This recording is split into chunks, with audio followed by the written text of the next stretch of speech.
Well, hello everybody. Welcome back to my Pink Room of Doom. As always, I hope you're doing well. My name is Jonathan, and what the heck do I have on my workbench, aka this cheap little fold-out table with a Music Nomad mat on it? Well, this, folks, is an exciting one. This is a Dean MLX. This thing's a monster. Dean MLX with a Floyd. And as you can tell by the various Kiss stickers on here, somebody really tried to dime bag this one out. They didn't put any dime buckers in there or whatever they're called. Not that it really matters, but anyway, this is a really cool guitar. Got it for a great deal at Guitar Center. Apparently has a couple things wrong with it, but for what I spent on it, I mean, it really doesn't matter. We're gonna go ahead and take a look at it, fix it up, stick around, let's take a look at this thing. All right, so again, what is this? It's a Dean MLX with a Floyd. If you do a little bit of Googling, you'll find out that there was one in satin, which I think is like what they make currently. But this one is not in satin. This is in a gloss black finish. Looks really cool. There are some things that are not right about it, and we'll talk about that right now, as a matter of fact. First thing I want to do, though, is I want to see if all of the electronics work. So we're going to do that really quick.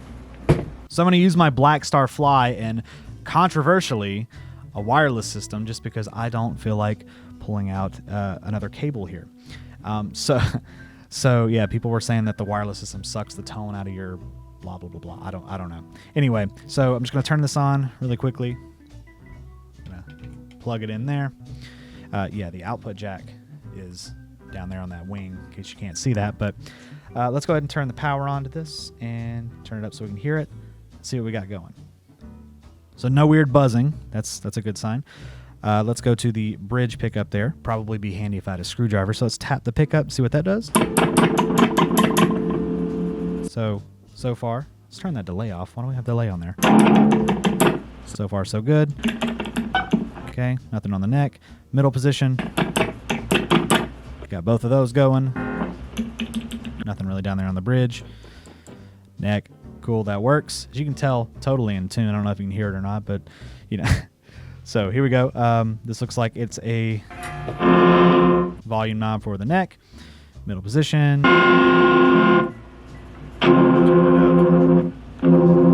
Cool. And bridge. Awesome. And then we assumably have a master tone here.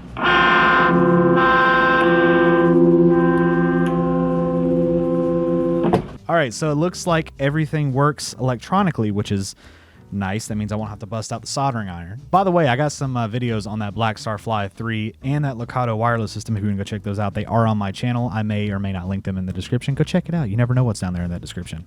So anyway, so Dean MLX with a Floyd. It's a Floyd Rose Special, as it says right here on the side. You can't see that, but I can, and I'm telling you for certain that it is a Floyd Rose Special. Right here, a nasty little nick. A lot of wood taken out there, but it doesn't look like it affects this part of the Floyd at all.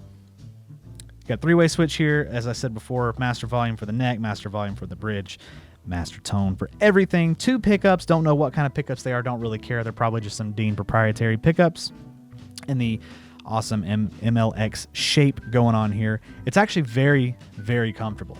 Let's go ahead and talk about this a little bit more. So Guitar Center told me right after I ordered it, they called me. The store that I ordered it from called me and said that this screw, presumably, I guess, was stripped. That's why there's no G-string on there. And they said that I needed to cancel the order so they could fix it, and then I could reorder it. And I was like, that's very strange. Not going to do that. I can fix it myself, considering that I can just unscrew this by hand. I don't... Unless it's this screw right here, which if it's the intonation screw, which this thing's not intonated at all, I don't expect it to be. But I mean, all of the screws, they look fine. Even the up here at the locking nut, they're loose. They're all hand loosened. So, you know. But just to be on the safe side, I did go on Amazon and buy a replacement set of all of the saddles down here. But it doesn't look like I'll need to use them. But again, I digress. Here is my now very plain toolbox. My pink bag of tricks has been retired officially because it got a big old hole in it. And yeah, I talked about that in my last video with the Schecter. This one's got a very different tone to it, doesn't it? It's very nonchalant, very like I don't care. I do care, obviously. I would care more if you guys would go and subscribe and like the video and all that kind of stuff. So let's see what we can do with this thing. Where do we start? I think a good place to start would be to take off these ranky-dank strings here. I know it's rinky-dink, but ranky-dank sounds better, I guess. Makes it sound like I don't know what I'm talking about. Anyway, so let's see. It looks like these were all put in the same position as before. If you're wondering what I'm doing with the locking nuts, if you look, you probably can't see it, but if you look at the bottom of each of these, you'll see where the string has worn through the metal, and you can kind of gauge how you need to put these back on. So as I'm taking them off, I'm picking them straight up out of the nut, turning them over. I'm not dropping them and fiddling around in anything, just to see, because if you have big scratches in here or big indents, then you know that they go on the thicker strings, and you can turn them when you're putting them back in to help fit them back. That'll help with tuning stability a lot. It'll help with you locking it down and everything and keeping these from wearing irregularly. So far, it looks like there's really not a lot of wear on these. I don't know how old this guitar is, but I mean, it's got nicks and dings in it, so I'm assuming it's either really old or somebody played with it a lot. But it doesn't look like the locking nuts are in bad shape, which is good. Excuse me. We're going to go ahead and just take the Ernie Ball power peg string winder here and take off these strings. So however this bridge is currently set up, you can tell maybe that this recessed way into the body. There was a lot of tension on these strings. Like as I was loosening these got like so tight, it's ridiculous. So realistically, these strings weren't in bad shape, but obviously with one missing, I'm going to put a matching set on there, all that kind of stuff. Yeah, those springs are like ready to kill somebody. Like, let's flip it over here and see what we got working. Oh no, I don't know. The claw's not that far back. It's pretty loose, so maybe it's just the strings were on there too tight. I don't know, but they got them going into the middle right here. I typically don't have my tremolo springs going like that. I typically have one on the edge, one in the middle, one on the other edge. But I don't know, depending on how the setup goes, maybe that's what we'll do. I don't know. So we're going to go ahead and try to loosen these. Here's the magical one. Let's see if it's actually stripped. It's not. Wow. So I don't know what screw they were talking about being stripped, unless it's one of the claw screws, but I've not noticed anything kind of right off the bat. So that's very strange why I would get a call saying that I needed to cancel my order for them to fix a stripped screw that was in fact not stripped. Very strange. I don't know. Maybe we'll find some surprises here later on in the video. Who knows? Okay, so I'm going to go ahead and take this tremolo arm off too, so I'm able to flip this over as need be. Nothing stripped about this either. It looks like it's in pretty good shape. Realize that too. I was flipping through the switches. It doesn't go sideways. It goes up and down. That's really nice. I like that. So we'll just set this right there. Doesn't really matter where it goes. I'll find it later. Or I might lose it. I don't know.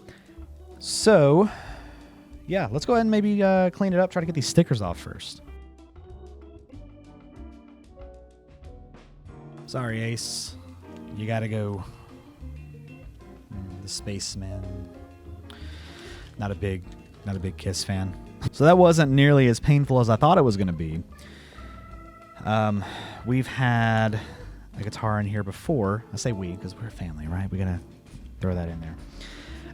Not really. But anyway, so we've had this, a guitar in here that had stickers all over it. Bonus points if you know which one I'm talking about offhand. If you don't, you can go watch that video. It's the one where we were restoring that pink Jackson, I think it was a DX10 is what it was called. It was a made in Japan, really, really cool guitar. Ended up moving away from that one. I don't know, like I said, it was really cool. Kind of obviously fit the aesthetic of the channel with it being pink and all. But yeah, that was really painful because I had stickers all over it. It was all polka dots. I thought it was paint when I initially purchased it, and I thought, wow, that's a really cool kind of custom thing to do to it. looked like it was done very well. Nope, they were just some crappy stickers, which is fine. I mean, like I said, they all came off. I managed to get all the glue residue off. These came off pretty easy too, and they don't really feel like they were on there for all that long. So, you know, 1 point to me, I guess. All right, that's good enough. So I'm not polishing the guitar to really get it to shine, because I mean it's a black guitar. It's going to get fingerprints and dust and stuff on it, so it doesn't really matter. It's more or less to survey the body and see kind of what kind of shape it's in. And really what I saw on the surface before kind of was the story, right? There's a kind of gnarly little dent here and something there. That's probably the biggest thing. It's not really an issue. Like I said, I don't really care cosmetically. It's fine.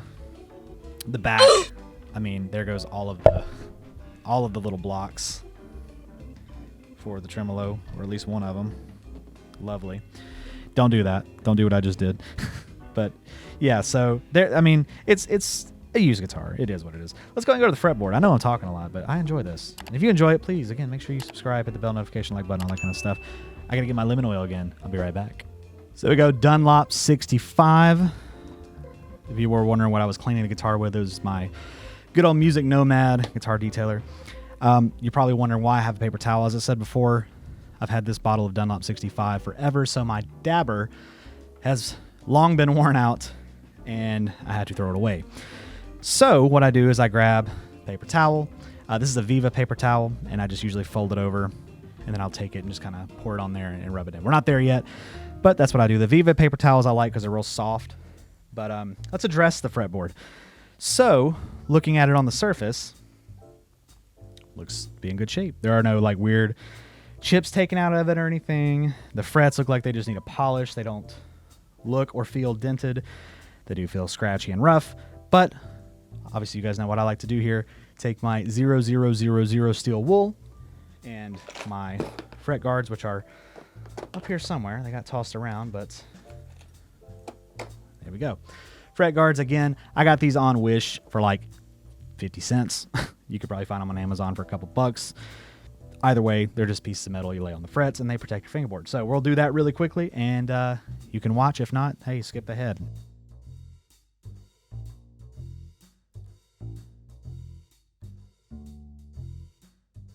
And there we go. I'm actually thoroughly impressed with how well these frets shined up.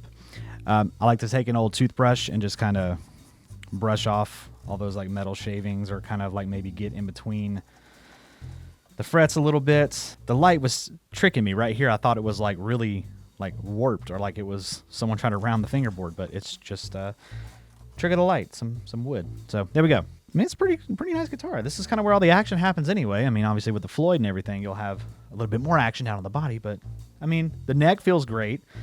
Just from what little experience I have with this thus far. I really don't have a lot of experience with Dean as a brand. The only other thing that I've ever owned by Dean was a Razorback, and it was kind of a similar story. I was in one of my local guitar centers, and I was just kind of perusing, and I saw a Razorback on the wall, brand new. It was on scratch and dent. And it was like well underpriced. And the only thing that was wrong with it, the only thing was that the output jack was missing. So you couldn't plug it in and play it, right? Everything else was fine. I picked it up and kind of strummed on it acoustically, because what else was I going to do, right? And played fine. Setup was fine, which told me that it could be set up. And so I got a steal of a deal on it. I don't remember how much I got, or how much I bought it for. I do have a video on that. If you want to go check it out, it is on my channel. And, you know, that's really the only experience that I had. It was a great guitar. Those pickups were super high output. I mean, they screamed. They were great. So I'm hoping that this one's kind of the same way. Like I said, it was a really, really good guitar.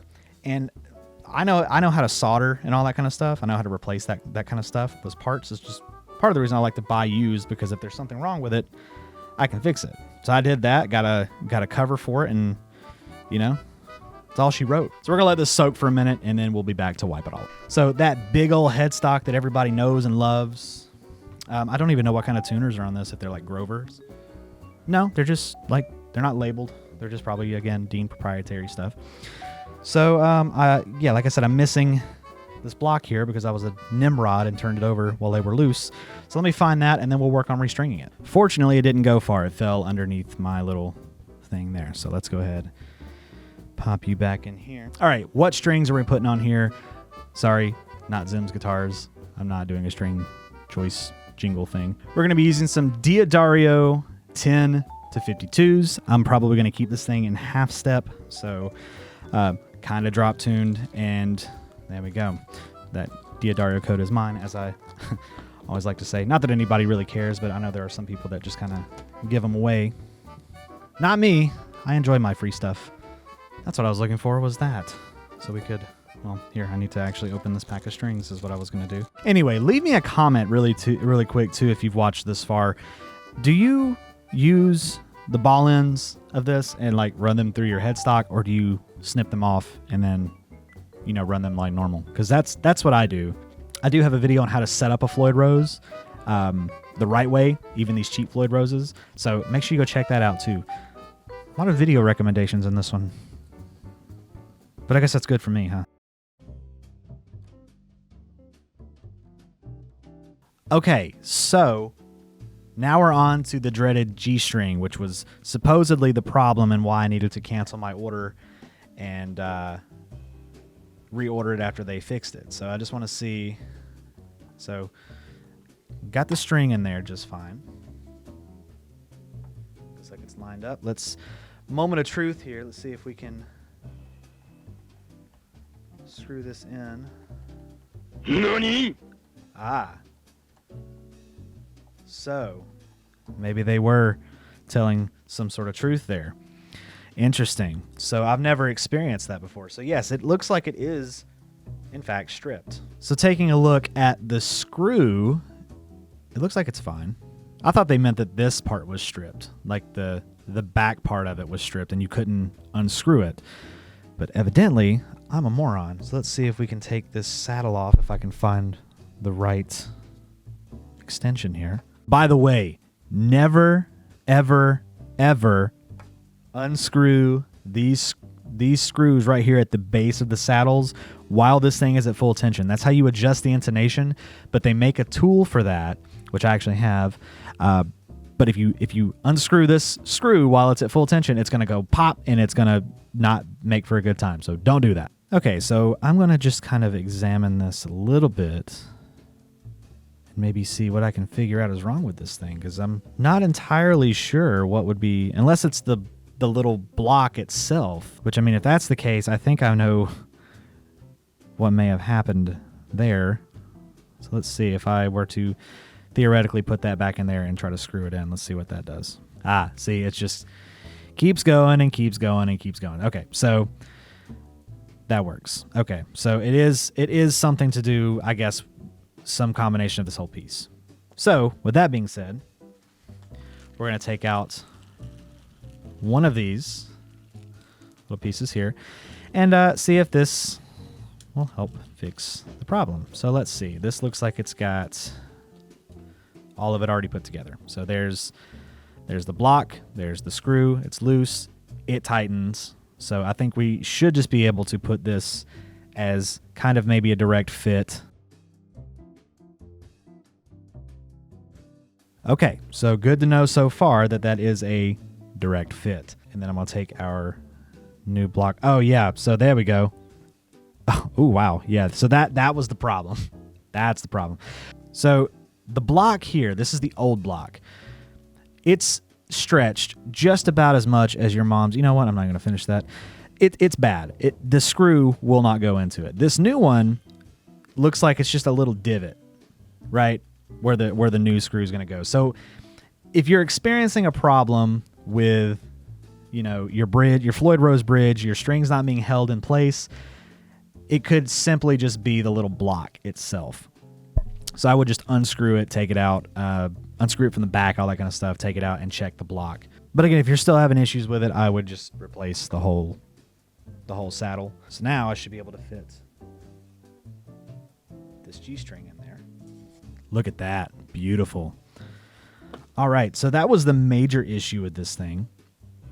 I'm hoping that that is the only issue with it. I mean, all the other strings were held in there pretty well with the stock Floyd Rose saddles there. So now we have all of these strings loaded into the bridge. And now we can just continue to string it like normal. And I will skip through all of this stuff because this video is already like 30 minutes long, probably. And I'll string it up, set it up off camera. Again, I have a video on how to set up a Floyd Rose. If you want to go check that out, I'll probably link in the description, so go check that. Future Jonathan here. As you can tell, I'm editing the video. There will be a demo video coming on the Dean MLX, so please make sure you subscribe. Stick around, check it out. Hope you learned something from this video. I love you guys. Thank you very much. I'll see you in the next one.